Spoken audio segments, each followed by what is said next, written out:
This episode is brought to you by IBM.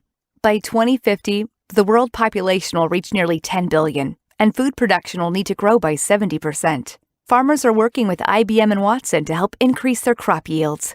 Let's put smart to work. Open your hearts and loosen your butts. It's time for Couples Therapy.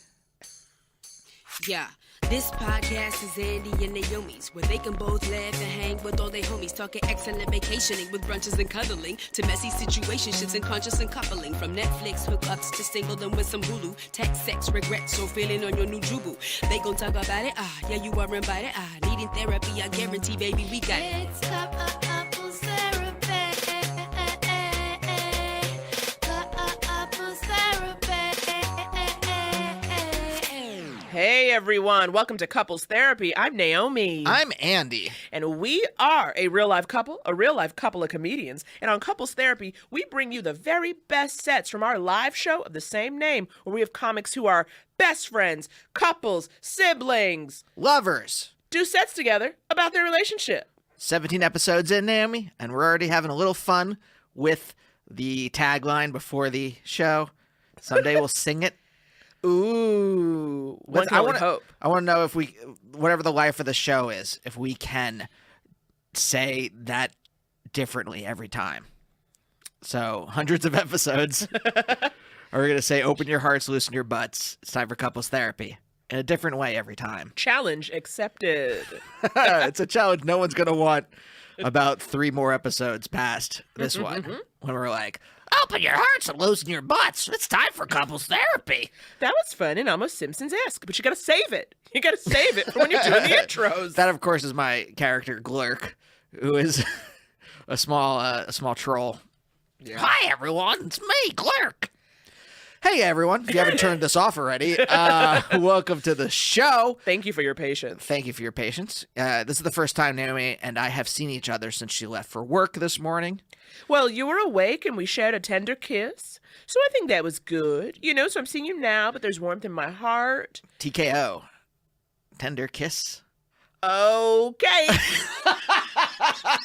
Tender kiss. Okay. Oh, I really threw that football hoping that there would be someone downfield to catch it, and there wasn't anyone. Although you did, it bounced off of someone's helmet, and it did land in your hands. So. Don't you love my man's metaphors? He has a way of taking a metaphor all the way to the apex, letting it fall, tumble down the hill. See, I can't even keep going with that one.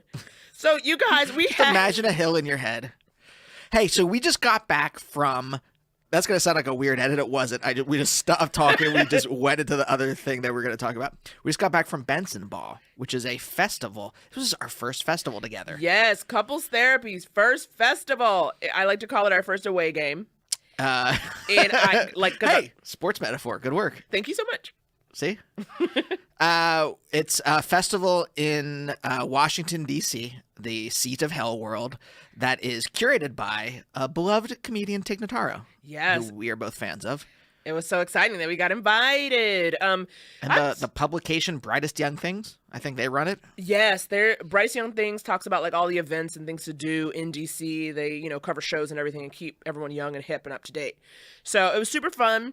I've done quite a few festivals. Quite a few. That's probably a lie. I've done some festivals myself as a stand-up, and you've come with me. Like, we go to hang out and have fun in a new place. But this is the first time we were both working. Yeah. We both got swag bags. And it made a difference because when I tagged along with you to Sketchfest, I was like a ball. I was the ball and chain. It was like a 1950s marriage. It was like the Lockhorns, and I was the female Lockhorn. But this time... What's her name? Edna? She seems like an Edna. Offense to Ednas. Are there millennial Ednas now? I think there are Ednas everywhere. You don't know when. You don't know where. But you'll find an Edna. We had a good time. We got to hang out. We got a swag bag, which for me, it was just the dream. I just really love stuff. So free stuff especially. Oh. We come from working class and middle class backgrounds, and... free stuff, it's all like a present to me. It's all like, it is Hanukkah. It is like Purim. And I just found the Afikoman. And my parents handed me a third-generation Transformer headmaster.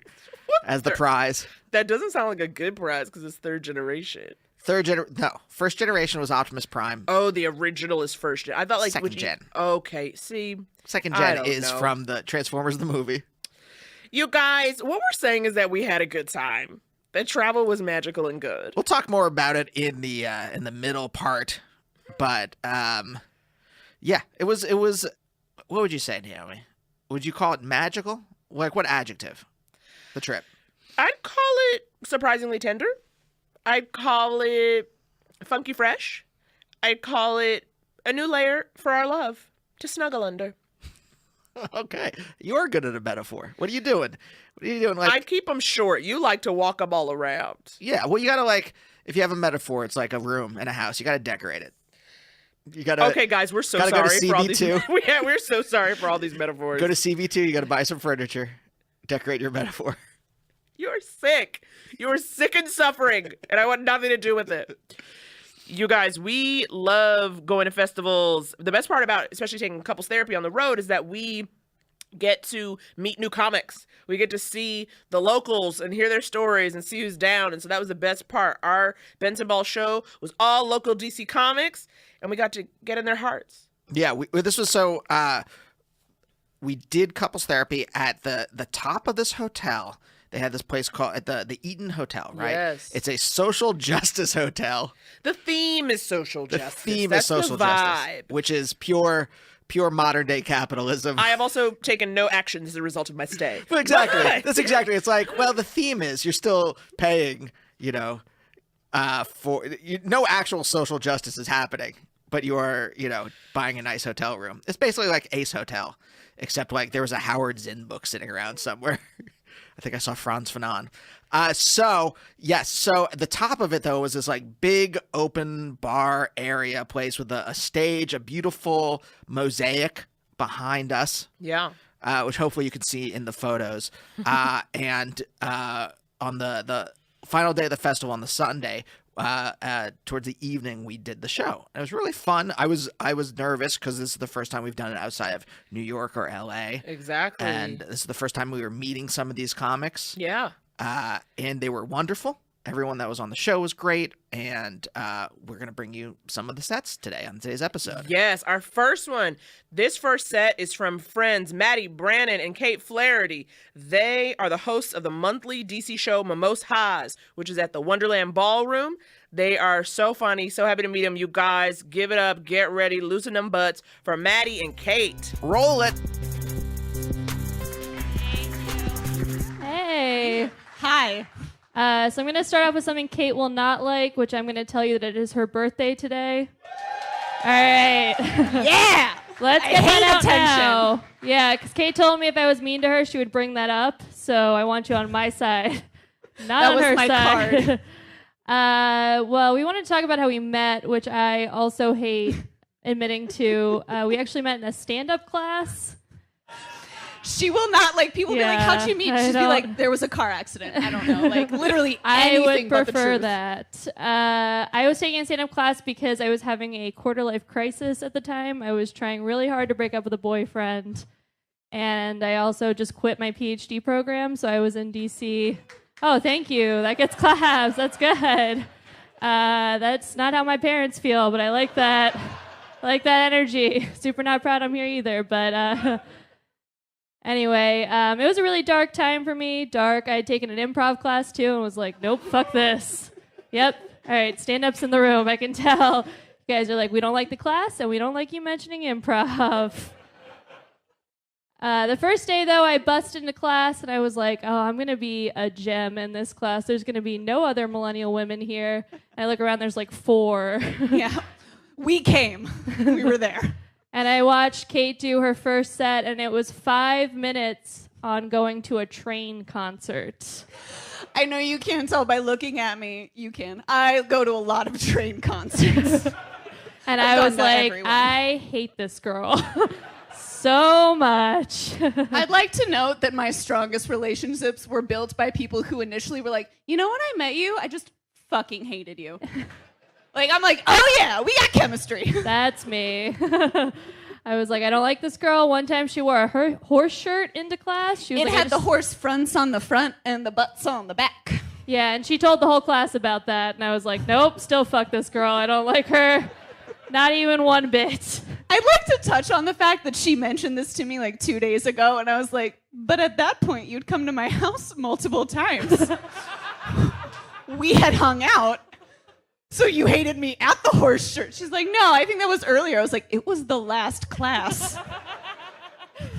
Yeah, I have a problem with hating people.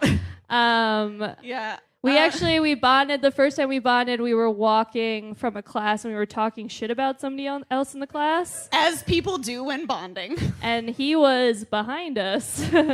And we both have anxiety issues, so we were texting after that, and I was like, do you think he heard that? Like, she was in a cold sweat, I had hives, and we're like, we have so much in common. Also, Dave hates us. I'm glad you said his name, because he probably will listen to this. That's fine. He's kind of racist, but that's why we hated him. Thoughts and prayers to Dave, everybody. I think, though, I came around pretty fast. I think the first time I really liked Kate, we went to a concert because I couldn't find anybody else to go with me. I'm a good last resort friend because it's me or the cats. So, like, if you got something to do, I'm there. Again, it's her birthday. And we went to this concert. It was Sylvan Esso, which is kind of like hipster, and Kate complained the whole time. They hated it. It was not my favorite. She was, it was like, not, look at all it's no these train, hipsters. is what I'm saying. There was no Hey Soul Sister. They didn't even want to meet Virginia. It's just a lot of synthetic nonsense. God, I hate everybody laughing at that. She's waited this whole time to make train jokes. This is my best day. It's my birthday. So. Fuck. Yeah, we were at the concert, though, and she was kind of drunk, and she looked at me, and she was like, I want you to know one thing about me. Usually I cheat on boyfriends, but I really like the one I'm with, so if you see me with anybody later, you stop it immediately. That's a clear sign I'm drunk. Like, I do not consent. Get me out of there. Which is my favorite. She's now married to him, but... Yeah, no, it worked. He made it. He made the cut, and I still haven't cheated. Thanks, honey. Oh, if he's thank listening you. to this later, he'll be like, yes. Poor Joe. We'll say his name, too. Yeah, she also on her bachelorette weekend, because I was one of her bridesmaids recently, she's going to bring up she was married like a lot. Yeah. Oh, no, it's like I just pepper that in a conversation no one asked for. I'm like, hey, do you guys want any like fries with the I'm married, by the way? Cool. We were at her bachelorette weekend, and she started the weekend off by teaching each one of us how to catfish a husband like she did. See, guys, the trick is the way I met my husband was on Tinder. Blackout drunk as God intended. And I remember I was looking at pictures to pick, and I liked this one because I had ran a race, so I had that like athletic glow. But my hips were too prominent. Wasn't into it. So I photoshopped my hips out. But that made me look very petite. So when he met me, he was like, I thought you would be like 5'2". And I'm like, nope, I photoshopped a lot of things. All of that was a lie, but here I am. Kate loves Photoshop. I do. Like a lot. She was like, hey, do you want me to Photoshop your chin into this photo? I was like, no. And she was like, how are you going to put it on the internet then? I was like, you sure? Sure. Let's see. Can we talk about... Okay, my favorite... She's going to be mad because we didn't talking about this. So the other day, she called me a bitch on the phone, but in like that fun way that like people apparently call their friends a bitch.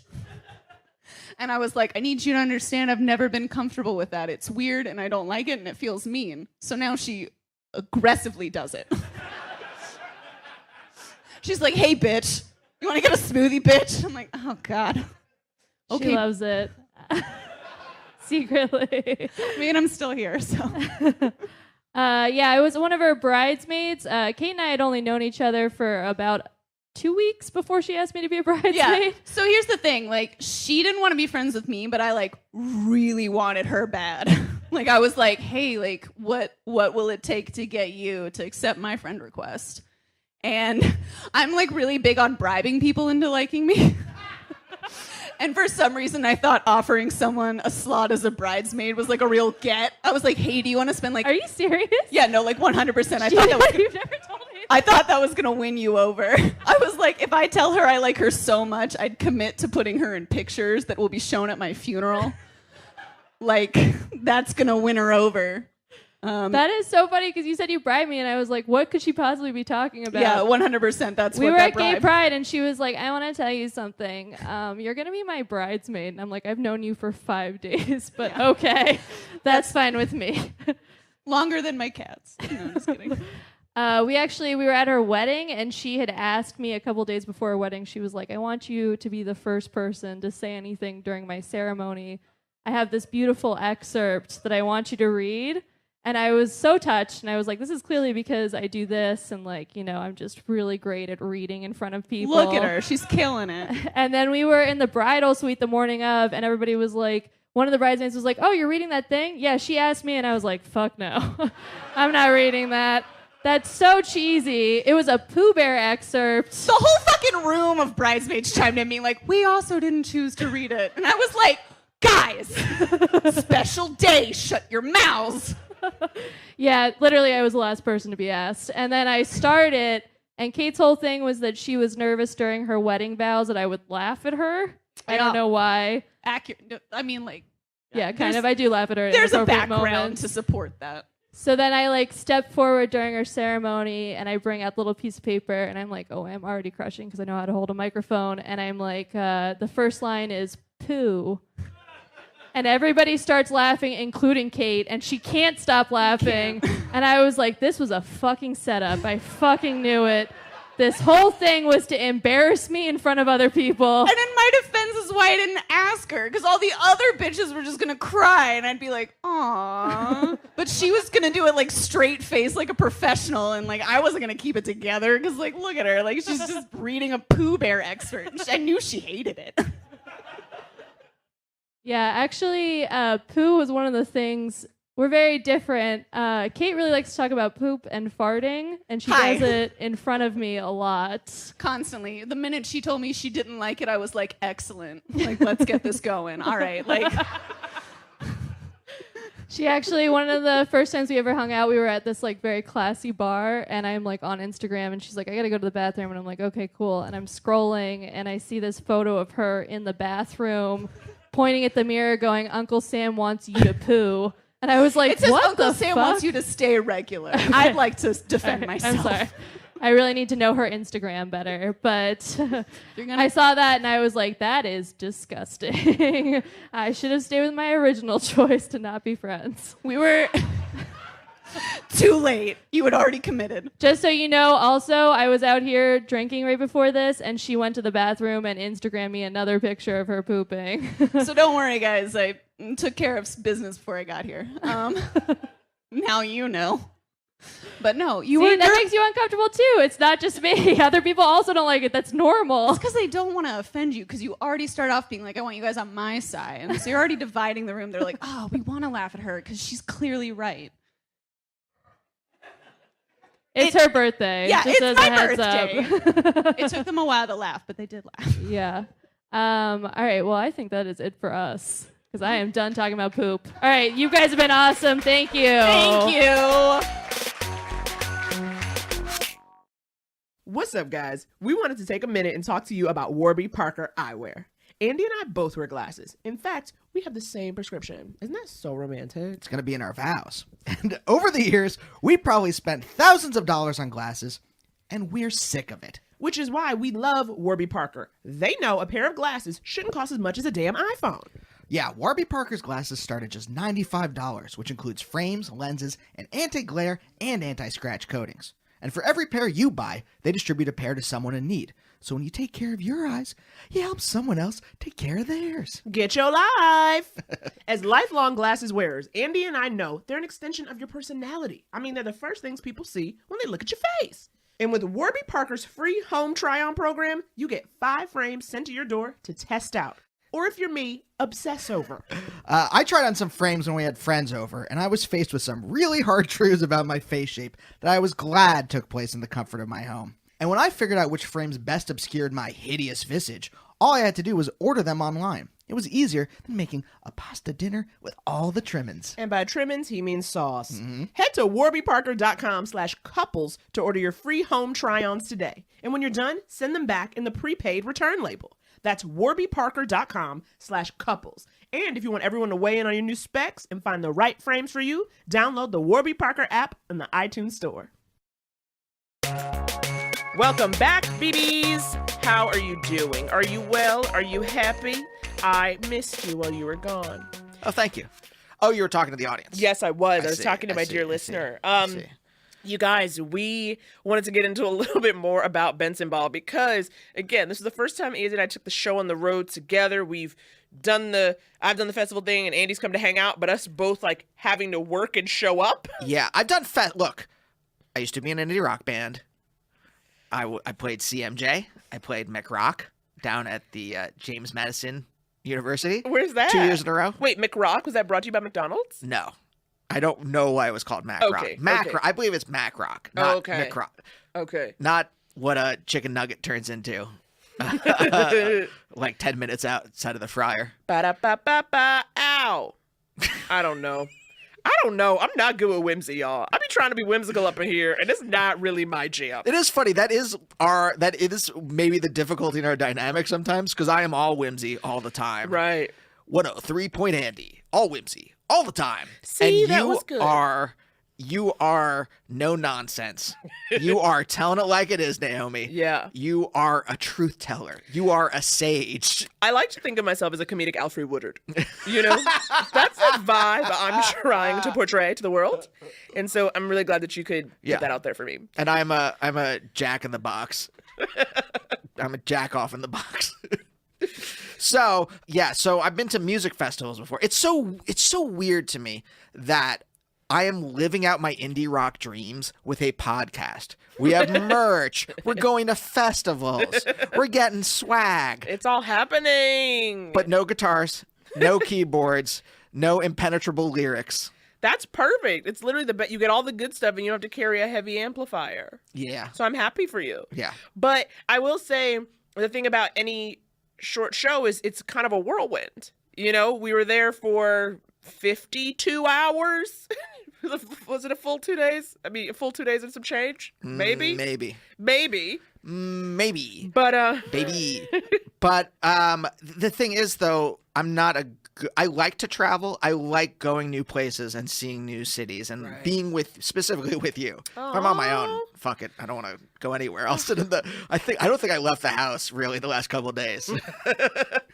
whereas, like, there's nothing I love more than, like, being alone on the streets. Yeah. That's actually a lie. I'm always afraid of getting murdered. Yeah, Go what are ahead. you talking I know, about? I lie. I like literally like, what am I right now? I yesed you, and then I'm just like, my lie detector in my brain went off, and like, she's just trying to put on a good face for the audience. But I have too much anxiety. I don't know what parents do, because I have too much anxiety about our cats. Even though we always leave them with people who we love and trust. Correct. It's still like, I'm like, what if this happens? What if that happens? And I don't even want to put actual verbs to this or that or nouns Of to course, this or you that. never want to speak it into existence. Yes. I want to unsecret it. Right. I want to, what's the opposite of a secret? The secret is if there's something that you want. So the secret is you like whisper it onto your vision board, and then the universe speaks it into existence. Yeah. You're whispering into the universe's ear, and then it's like, yeah, let's do this. But what's the opposite of It's you going to the universe and saying, "Shut your filthy mouth." the scream? You shut Is it the down. You just the shutdown. Maybe. Hey, universe, you fucking B word. So I have so much anxiety about the cats that it's really difficult for me to travel. I don't sleep well. I'll tell you what, Naomi. This is the only thing that gets me out of the house, onto that plane, into a new city. It's an acronym, CASS. What? Cool ass shampoo smells. Andrew. Now, No, let me- I will not accept this acronym. let me let you in on this, okay? The reason you go to a new city and you stay in a hotel, the only reason, Okay. is to get cool ass shampoo smells. We stayed in the Social Justice Hotel. What's it called? I forget. Eaton. And their shampoo in their perfectly appointed bathroom, Yes. damask rose, pepper, sage, It was basically a Blue Apron recipe for your scalp. And you loved it. Loved And it. you loved it. It smelled so good to you. Yeah, fuck out of here, Fructis. What? You can't be throwing no shade to Garnier. I love a fruity Garnier smell. I love all that. Like I love when I sniff your ear and it smells sweet. And I've just revealed that sometimes I sniff your ear. Not just out of nowhere, but it's tender. But Nah, girl. Garnier shade all day. oh my God, you are a mess. But that's the only reason is to get cool, fun new shampoos. Everything else about traveling is just the pits. So, needless to say, we didn't party very hard. Andy's best life is a peppery shampoo. And so I would say, I believe the Damask Rose was doing the heavy lifting. okay, the rose was really the dominant note. The hardest we partied, right? I would say Saturday night, I did have 2 desserts. Okay. And we watched Friends until 3 a.m. on Netflix in the hotel. I'm telling you, that show does not hold up. And No. yet I can't get enough. No. Can't get enough. It's basically, they should have just called it Gay Panic, the sitcom. It's insane how obsessed Chandler is. All of them, all the men are constantly, but it's really like Chandler's main character trait. It's like, could I be any more afraid of being gay? Yeah. That's like that's him in a nutshell. They are all terrified of not being culturally masculine. They are like, insane. you can see it in their eye. I mean, you got to admit, they're all very good actors. First of all, they're like, I mean, jokes aside, they are all very good actors. They 'cause know how to sell the shit out of it. shit out of those jokes. They are so good. But also you can see like they're so good because you see the actual fear in their eyes that maybe I am gay. The actual fear. Yeah. I mean, other than watching Friends because we're like hip and cool and young and fun, you did actually go do stuff. I had some other like work stuff to do during the day, but you went out and like enjoyed the world. You took part in some things. Yes. in No our one asked nation's me to be in capital. any videos, so I went to the National Portrait Gallery. Gallery. Yeah, that's There's the like word. That's 2 the word. Did I say it correctly? Yeah, the word is gallery. Today I fucked up the word. I always fuck it up live. Would I say the word similarly? I can, you know what? And it's I so slurred it there too. Yeah, I see you trying to do it, and I think you have to Same step thing away with from gallery. it. You have to stay away from similarly. Nope, now I did it too. All right, listen. You went to the Gallery. You went to National Portrait Gallery. the NPG. And this is the thing I miss in LA that was so apparent in Washington, D.C. It's so multiculti. And here, wherever we go, it's just, no offense to any of our white listeners, but it is just a sea of white. It is a printer paper. It is the Kingpin's favorite painting. It is, and his suit, all in one. It's just I think part of it is obviously that LA is a spread out city and segregated city because it's like it's not that there are no black people. Like for instance, I know if I want to get my hair done, I need to go to Inglewood. It's a lot of work for me to get to Inglewood. Or West Covina. Yeah, I gotta go. Like I know where they are. It's just like far from me. And whereas because DC is petite, compact, if you will, it is a district. It was like a fun vibe. But when you went to the National Portrait Gallery, like, tell me about it. Tell me, like, obviously, did you see the portraits? Oh, yeah. You know which portraits I'm talking about. Oh, yeah, of course. They Barack were and great. Michelle. Go ahead. They were great. I mean, it was really wonderful. So you go into this one little section where they have all the presidential portraits. I really did think they should have had Michelle's there. Hers is in a different part of the gallery. He asked me, get rid of like George Bush's. It's funny too, by the way. All the like modern Republican presidents, very formal portraits, and then all the Democrats, Obama and Clinton, they have like weird, funky paintings. Was Clinton giving you some funk? Clinton's looks like if like someone at Mad Magazine dropped acid and made a magic eye portrait. What? Look it up. Look up Clinton's. It's also like there's something about it, and I don't know if this is just me putting something on it, but it feels real sleazy. Okay, I think we need to find this and like put this on the Couples Therapy Insta. Yeah. So there can be a 2-screen experience. Yeah. For our listeners. So I'll put it up on the. Yeah. What does that look? Anna, our producer, is showing us the photo. Doesn't that look sleazy as fuck? He does have a bit of his grin. Look at that. I mean, he is a fucking sleazeball, but It's so funny. I don't see the sleaze, but what it gives me is this, because it's a little blurry, what I'm getting is the image of a drunk man. A man stumbling through. A man who's got to fight to get one foot in front of the other. And I don't know if that's the most presidential vibe. that feels like Clinton to me. At least that captures Billy C. Billy C. Billy C. Okay, I will say, like, I wish I had gotten you into the National Portrait Gallery. At least you saw Barack and Michelle. But I, like, didn't get to do what I wanted. Like, all I wanted to do, like, all I needed to see, I just need to go to the FBI. I just want to see the FBI building. That's where all my favorite procedurals are set. And I just want to see it. And didn't we feel like, weren't you saying, it's like, because we were there, Saturday, Sunday morning, we're up, and there were so many crisp haircutted white men jogging. Crisp fit white men jogging. Maybe with a dog. And you were like, he works for the agency. Yeah. Or like, in my mind, every one of them was jogging through the opening credits to a CIA spy thriller. Yes. Oh my God, that's like always how you establish like a Jack Ryan moment. He's jogging in front of the White House. He can protect America. I defy you, audience. Name one spy thriller that does not start with the main character doing some kind of physical activity. Oh my God, rowing, jogging. He's always doing that. Maybe a little rock climbing, a boxing moment. You hear the thwack, thwack, thwack, thwack as we see. Great onomatopoeia, my love. Thank you so much. And so I was like, God damn it, I gotta get myself to the headquarters. But I didn't. So we'll have to go back to Bentzen again so I can visit the FBI. And of course, speaking about scary whites, which is to be the FBI, any of the oh my God, any major law enforcement in this country. Yes. Okay. Coming back, Andy and I, we flew United Airlines. Already a risk. I thought I could be dragged out at any time for doing nothing, for wearing a legging, or being a dentist. I was truly rocked to my soul, and it was like a late. Excuse me, have you used Novocaine on anyone lately? Is that United Airlines? Yeah, because I'm gonna fucking club you with an inch of your life. Jesus.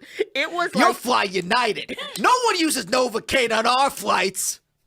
I like this old-timey 1920s gangster who runs United Airlines, even though, honestly, that is their vibe. Because I will say, though, it started out strong in that people were sticking to their boarding group numbers. Nothing. If we ever get to do another Las Culturistas, I don't think so, honey, is going to be poor line management. I cannot stand poor line management. It's insane how high the tensions become when we all know what group we're in on our boarding pass, and people start to encroach on the line. It is this very rapid encroachment, knowing you gonna have to wait till your group is called. This is not the Battle of the Bulge.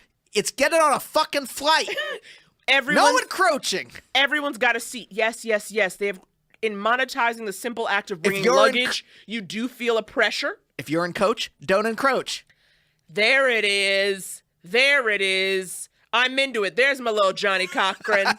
Tell him the truth. Rhyme it up. We were thinking, oh, things are going great. They call group 3, and some people are going through, and there's a guy standing to the side. And if I want to describe this man, I'm going to tell you, here's how I would describe this man.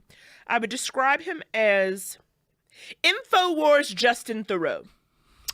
That's who he looked like. He has a Justin Theroux look. He's got the jaw, the hair, but there is an intensity to him, an aggression, an anger. I would say he's the red herring in any kind of Boston-based murder mystery.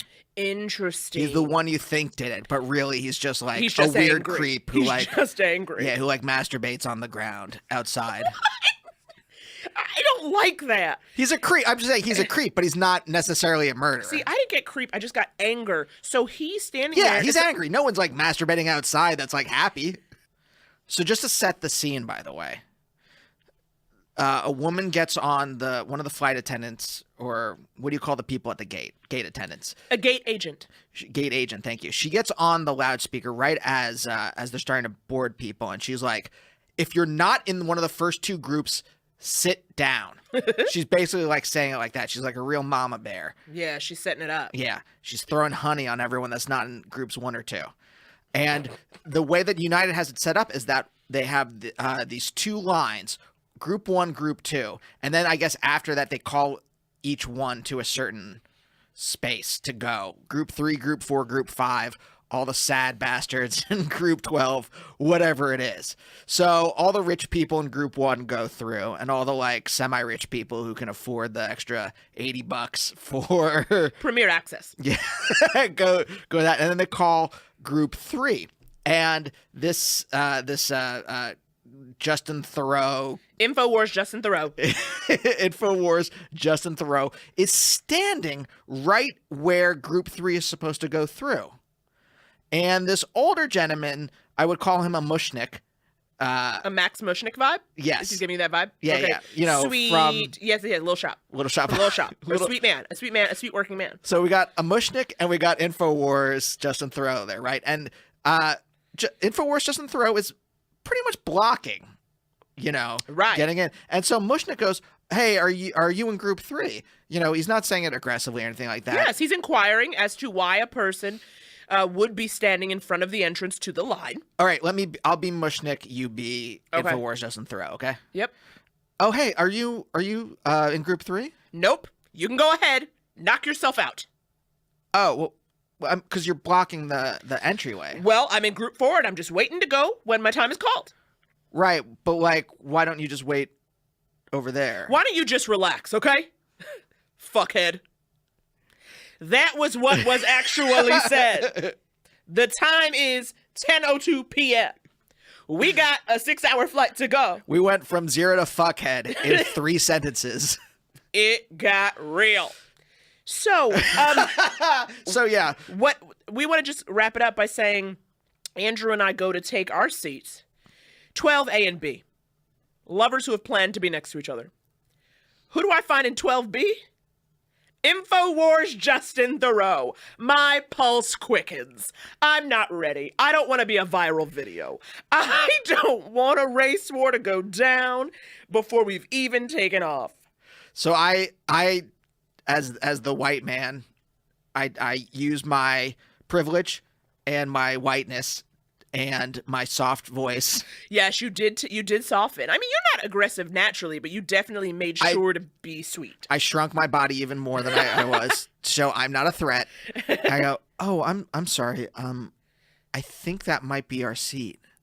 Right, knowing good well it was. We have to now be deferential because this man has proven himself to be a wild card. One of the greatest threats in our country are angry white men. We didn't want to set this dude off. Honey, we're leaving DC. You could be on anybody's side. And you just yell fuckhead for no reason at 10 p.m. on a Sunday? I said, I will not be the one. And luckily, he responded to Andy's kindness and suddenly was the coolest. He goes, must have made a mistake. Well, now the man's a true wild card. I don't even know what's coming. I don't know if this is a con, if he's lulling me into false comfort. I mean, it took it to 90 minutes in for me to shake it off. I said, make sure he takes no quick movements. Hey, that's progress for you. Thank you so much. So, I guess, guys, I've made progress. So, anyway, guys, we'll be back after the break with another set from our show at Bentzen Ball. But until then, enjoy this commercial. What's up, guys? We wanted to take a minute and talk to you about Warby Parker Eyewear. Andy and I both wear glasses. In fact, we have the same prescription. Isn't that so romantic? It's going to be in our vows. And over the years, we probably spent thousands of dollars on glasses, and we're sick of it. Which is why we love Warby Parker. They know a pair of glasses shouldn't cost as much as a damn iPhone.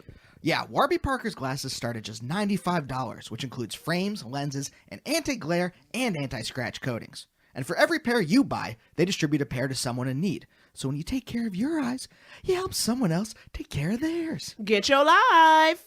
As lifelong glasses wearers, Andy and I know they're an extension of your personality. I mean, they're the first things people see when they look at your face. And with Warby Parker's free home try-on program, you get 5 frames sent to your door to test out.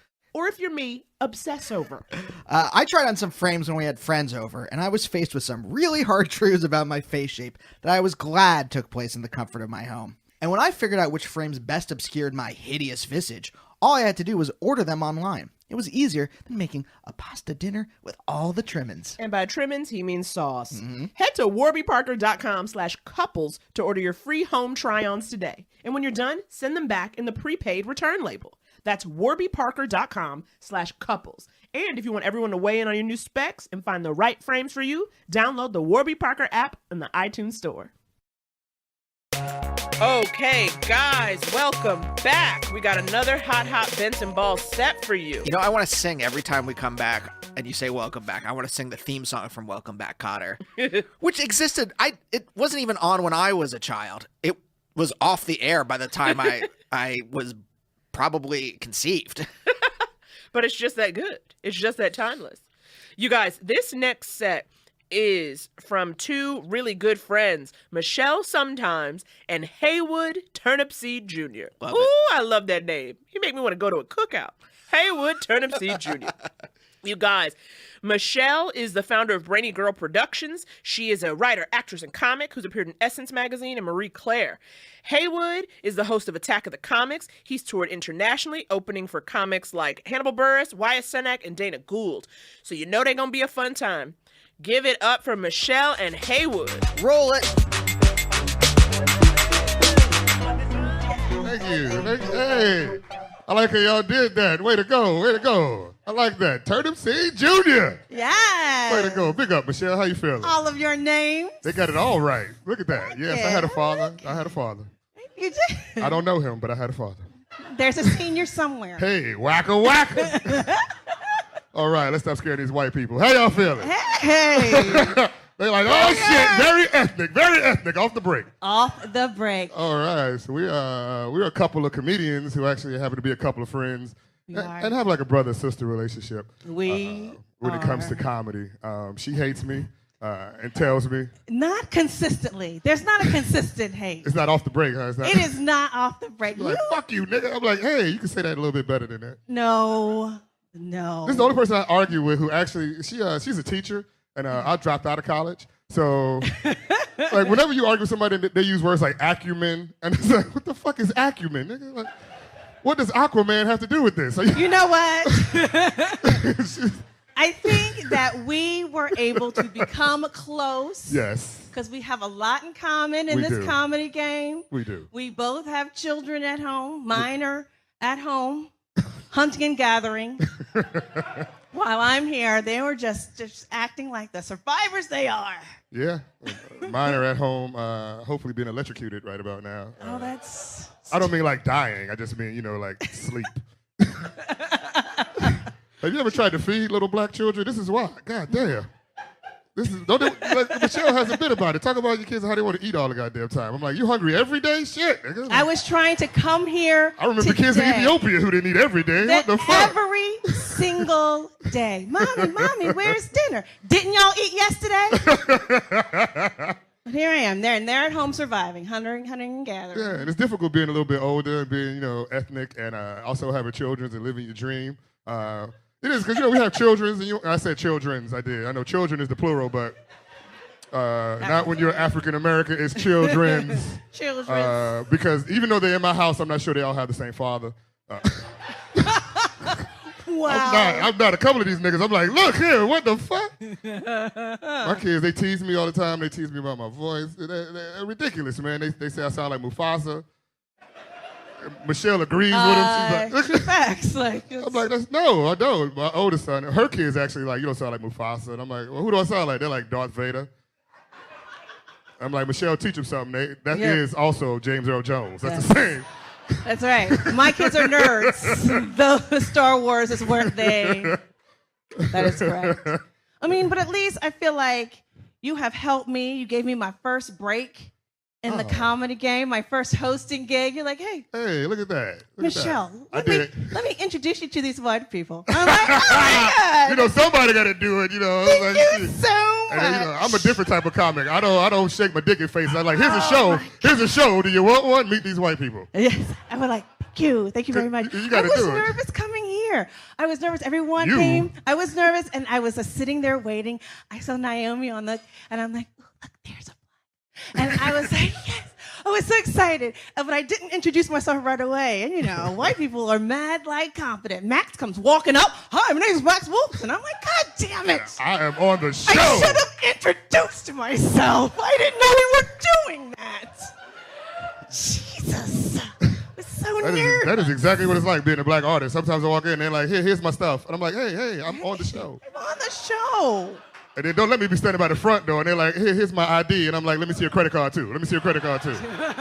Let's take this racism all the way. Just to be sure. That hurt, I know. But So, I remember when it wasn't so close, though. So yeah, I guess she said I gave her her first show. I was done at a place where I used to host a show. A gentleman gave me the opportunity to host a show, so it was time to pass it on. Yes. And I passed it on to Michelle because it was time to see, it's a single black mother of children. My mother was a single woman, and that's near and dear to my heart. I really think that women should be paid equal because if they were, I would be able to afford Jordans growing up. It's true, man. My mother had made a whole $1. I wouldn't have had to sell drugs. What the fuck? This one. I mean, I didn't sell drugs, but you see how these white people laugh? That's racism. That's racism. It is. They just bought in. No, look, we're not going to single black mother me to death. No, I got to you're not. divorce like a proper wife. Hey, that's right. That's right. Sheesh. He's sad now. Trust me, I know. He is. We in the same time. Like, you still know Michelle? I'm like, you should too, nigga. What the fuck? He's gone. He's gone. As soon as you left, she got happy. Hey. I did. Eat the cake. Eat the cake. But I feel like as brother and sister, Yes. and also maybe because your voice is so deep, I feel like you tried to like sun me a little bit. For the whites, when I say sun me, that means treating me like a child. Hip-hop terms. At hip-hop times. terms. I tried to show her how to behave in front of white people. You did, and you're like, okay, I get up, I have a great set, I come off stage, She I'm did. like, She had a great set too. It was good. hey, see, I didn't embarrass you. Hey, look at all the came off people. like, And then like, me, nigga, let's get my woo! And then he was like, Michelle, I've heard, if you want to keep getting booked, I have heard some news. I have heard that you go over time. You run the light, as it were. In comedy, that means she goes too long. Yes. And I was like, you gonna tell me on the best night of my life? Now, congratulations, Michelle. See, I knew you could do it, Michelle, but sometimes you're a little long-winded. That's what the whites are saying. That's what you tell me? Imagine. That's what you tell me on the best night of my life? Imagine Denzel Washington telling Halle Berry, look here, about how you won that Oscar. Exactly. You might have won that Oscar, but about how you went about it could have been a little bit more There believable. was a woman in the audience who went like this. Oh, Yeah, she had a great set, which is why I thought it was an she opportunity. bent over laughing. I thought it was an opportunity to say, hey, you know what? You're doing really good. Let's just stay right here and be like, all right, let's keep this professional. And then she was like, fuck you and your acumen. I was like, what the fuck does acumen have to do with this? But And she was like, you're not a cute enough to understand. I was like, this has got nothing to do with triangles.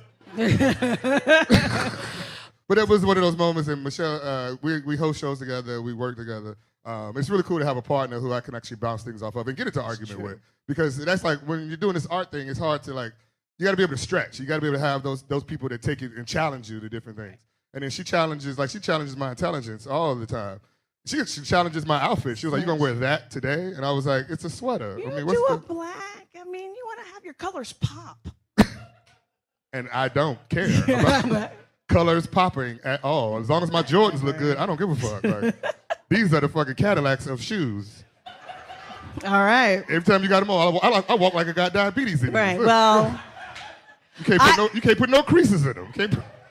I am wearing Doc Martens, which are evidently the Yes, you are. And I was like, look the at Cadillac of racists. I don't know, but these are some pretty comfortable shoes. I'm not giving them up confusing because West confusing Virginia's times gonna put all them over the on. world. White dudes are like, what the fuck? How did we look at this? Look, they're fashionable. I'm bringing it back. But we also have other moments. So we had moments where we argue, and then we had moments of saving grace. We had a Me Too moment. We where, did. Michelle reached I was out. Me Too'd. Are we using it as a verb yet? No? Too sensitive? She Okay. was hashtag. She was I hashtag.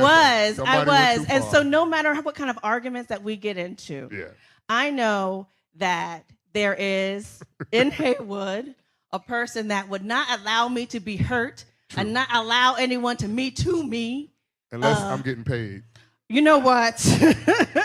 And then, you know, it's like, hey, it was But- all for the cause. It is, but it's a tricky thing. It's It a is. tricky thing It because I don't want somebody's mistake to like ruin their career or whatever the case is. Listen to that. That's a black woman talking. Because That is a you black woman let talking. black men treat us so Like terrible. Thomas Jefferson wasn't that bad. So when there was a gentleman who was taking it a bit too far, Yeah, he went too far. he kept texting and he kept inboxing, and I kept saying, "Stop it! I'm not interested."